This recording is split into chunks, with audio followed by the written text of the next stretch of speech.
Land కొనాలనుకునే వాళ్ళు ప్రతి ఒక్కళ్ళు ఏం చూసుకుంటారంటే డ్రైనేజ్ ఫెసిలిటీ, హ్మ్. వాటర్, ఎలక్ట్రిసిటీ, హ్మ్. సెక్యూరిటీ, ప్లానిటేషన్ అండ్ హ్మ్. మార్క్ చేసిన స్టోన్స్ అవును. ఖచ్చితంగా కోరుకుంటారు. అవును.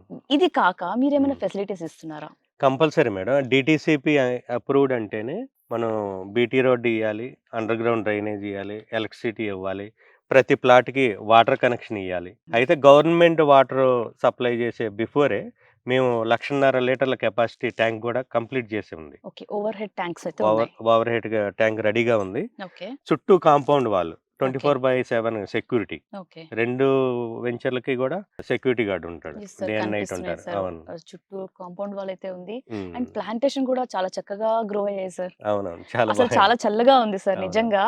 ఇప్పుడున్న సిటీ కల్చర్, పొల్యూషన్‌తో, ట్రాఫిక్ నాయిస్ గానివ్వండి, పొల్యూషన్‌తో మనం చాలా సతమతమవుతున్నాం. నేను వెంచర్‌లోకి అడుగుపెట్టాకైతే ఇంత ఎండలో కూడా చాలా చల్లగా అనిపిస్తుందండి. ఫ్రెష్ గాలైతే పీల్చుకోవచ్చు. నిజంగా మరో ప్రపంచంలో వచ్చి చక్కగా ఇన్వెస్ట్ చేసి ఫ్యూచర్‌లో ఇన్వెస్ట్ చేసుకున్న వాళ్ళకి ఖచ్చితంగా ఇది మంచి అసెట్ అనే చెప్పొచ్చు. బికాజ్ చుట్టూ కూడా సరౌండింగ్స్‌లో చాలా డెవలప్‌మెంట్స్ ఉన్నాయి. అండ్ చాలా విలేజెస్‌కి కనెక్టివిటీలో దగ్గరలో ఉందండి ఈ వెంచర్. సో, ఖచ్చితంగా కన్స్ట్రక్ట్ చేసుకునే వాళ్ళకి కూడా బెస్ట్ ఆప్షన్‌గా అనిపిస్తుందండి.